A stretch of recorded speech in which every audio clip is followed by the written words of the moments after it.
Have you ever sat down to complete a critical task only to find yourself 3 hours later, lost in a sea of unrelated articles?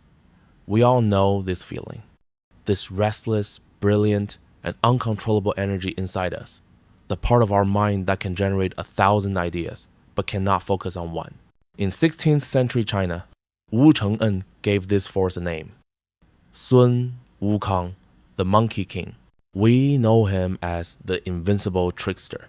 Born from stone, he mastered 72 earthly transformations. He could ride the clouds and wield a 17,000-pound staff.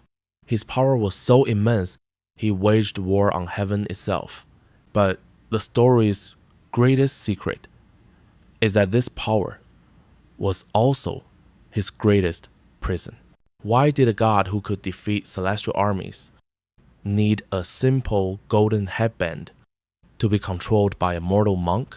Because the story of Sun Wukong is not about a quest for scriptures. It is the ultimate allegory for humanity's oldest struggle, the battle to control its own monkey mind. This isn't just an ancient myth, it is a psychological blueprint. It reveals that the chaos inside us is not an enemy to be killed, but a force to be tamed. This is the Hindsight Lore, and today we are decoding the paradox of Sun Wukong and asking, why did 72 powers fail to conquer the monkey mind? Before we can understand the cure, we must diagnose the condition. In Taoist and Buddhist philosophy, there is a concept known as Xinyuan, literally, the mind monkey. It describes the state of human consciousness, restless, unsettled, capricious, and constantly leaping from one branch of thought to the next.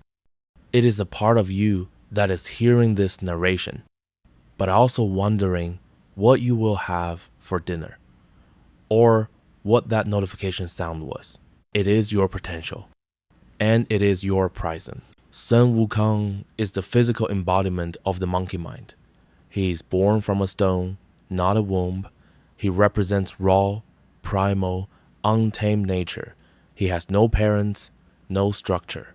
He is pure, chaotic potential. He masters 72 transformations. But look how he uses them. He uses them for mischief, for glorification, to disrupt order. His transformations are not a sign of mastery. They are a sign of distraction. He can become anything, precisely because he is terrified of being one thing. Still, his power, unguided by wisdom, becomes pure ego. And ego, unchecked, wages war on heaven. He is the perfect metaphor for our own untamed potential. We have access to more information than any generation in history.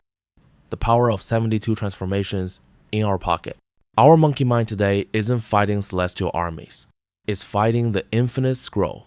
It's the 15 open tabs on our browser, each one a transformation that stops us from finishing the one task that matters. We are, in our own way, all Sun Wukong. And like Wukong, our undisciplined brilliance leads not to freedom, but to imprisonment. After wreaking havoc, Wukong is confronted by the Buddha. The Buddha, representing objective reality, makes a wager. If Wukong can leap out of his hand, the throne of heaven is his. Wukong leaps to the ends of the universe, marks a pillar, and returns only to find his mark on the Buddha's finger. He never even left the palm. In that moment, the untamed mind crashes against the unbending wall of reality. The Buddha imprisons him under the 5 elements mountain. This is not a deity's punishment. It is a law of nature. It is the inevitable consequence. It is the burnout after the manic sprint. It is the crushing weight of all the projects our unfocused energy started, but could not sustain.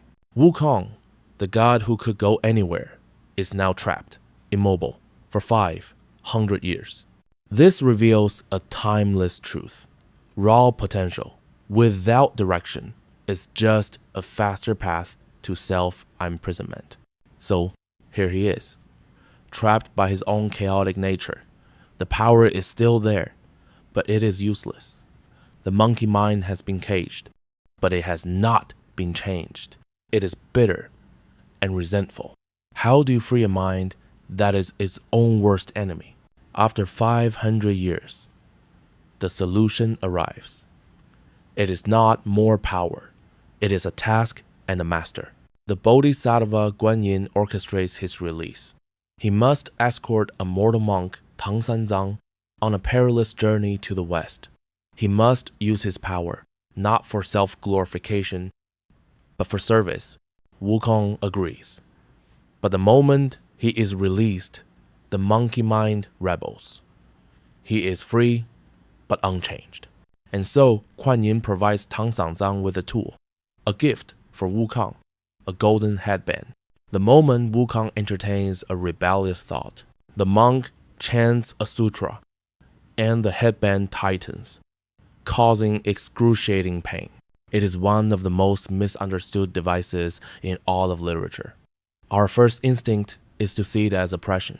But in the Hindsight Lore, we look deeper. This headband is not a punishment.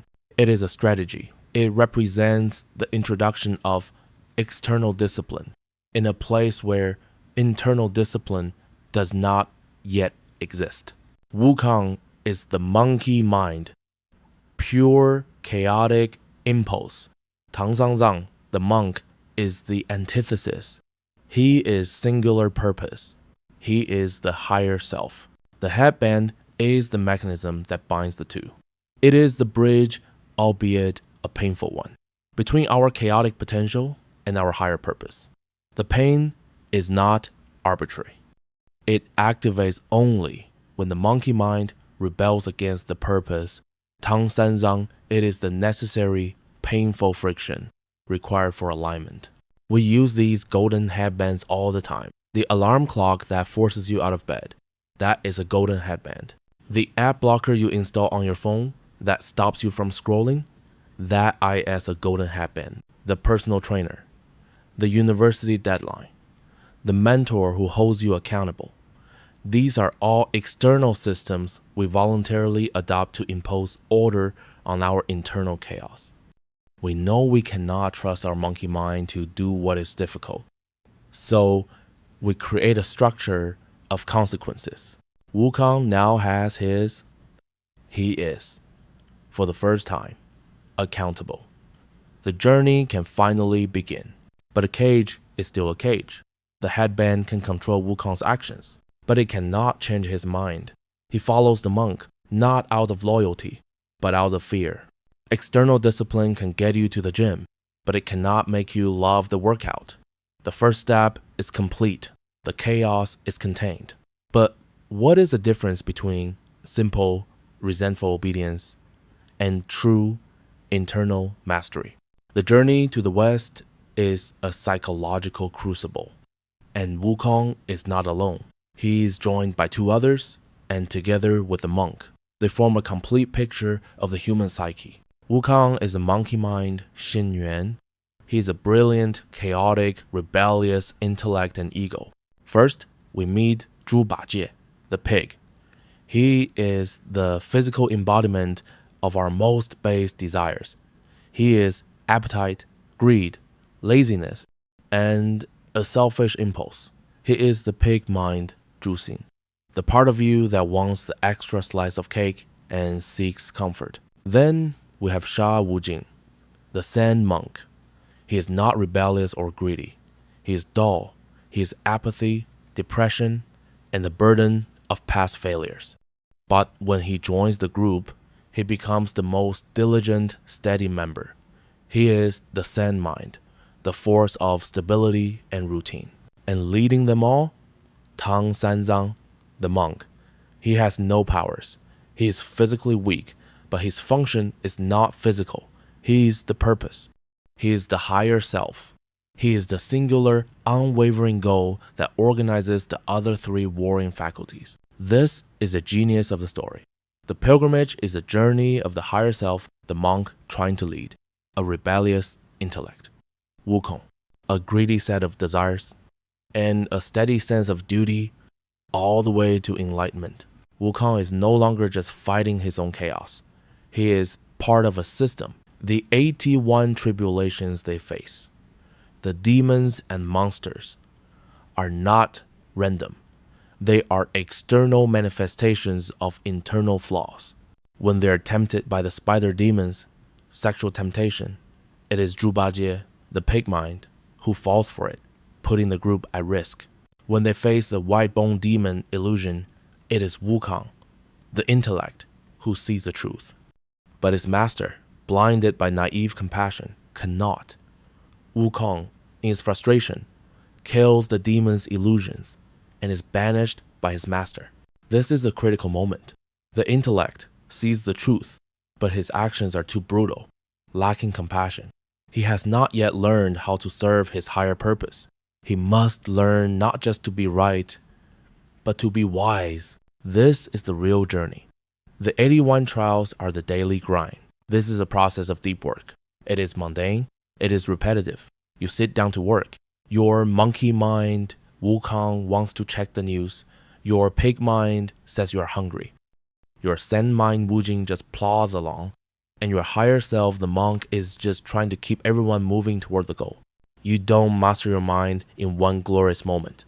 You master it over 10,000 hours by facing down the small, mundane demons of distraction, appetite, and apathy every single day.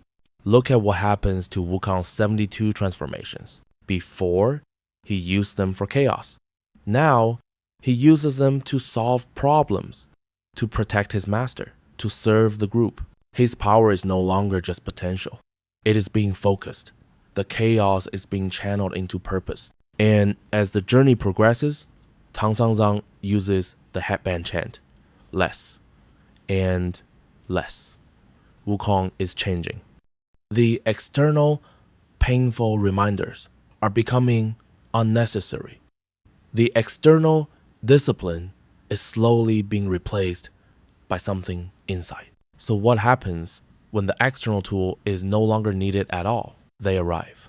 14 years and 81 trials later, they stand before the Buddha. Their quest is complete. Tang Sangzang achieves Buddhahood.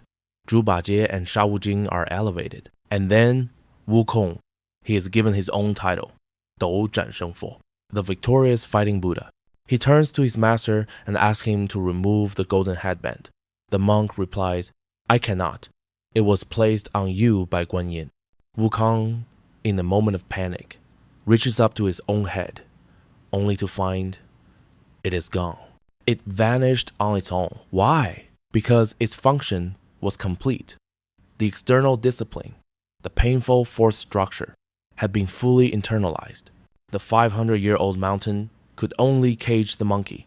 The golden headband could only control the monkey. But the 14-year journey of practice that transformed the monkey, the restraint was no longer needed because the mind that needed restraining no longer existed. This is the story's ultimate lesson. Look at his new title, Victorious Fighting Buddha. He did not become the peaceful, meditating Buddha. He is the fighting Buddha. He didn't kill the monkey mind. He didn't destroy his chaotic, brilliant energy. He mastered it. The monkey is still there. The 72 transformations, the lightning speed, the power, it's all still there. But it is no longer the master. It is now a tool, wielded by the wisdom of a Buddha. He has integrated his power with his purpose. The paradox of Sun Wukong is the paradox of our own lives. We are all born with this restless, chaotic, powerful monkey mind. But the hindsight lore from this 400-year-old story is this: you cannot destroy your restless mind. The strategy is to integrate it. The path to self-mastery is a threefold process. 1. You must first acknowledge your monkey mind. See it for what it is, a force of raw, chaotic potential trapped under the mountain of its own distractions. 2. You must strategically build your own golden headbands. You must accept the necessity of external discipline, the mentors, the structures, the systems that holds you accountable when your internal will is weak. And 3. You must patiently walk the journey. You must show up every day, face the mundane demons of distraction, appetite, and apathy, and channel your power, not for your ego, but for your higher purpose. You must do this day after day, until the external structure is no longer needed, until the discipline is no longer forced upon you, but radiates from you. The goal is not to silence the monkey. The goal is to train him, to turn the chaos of your potential into the sharp, focused, unstoppable instrument of your purpose. We all have 72 transformations, 72 distractions, pulling us away from our one true goal. The only question that matters is, what is the golden headband you need to build for yourself? Today,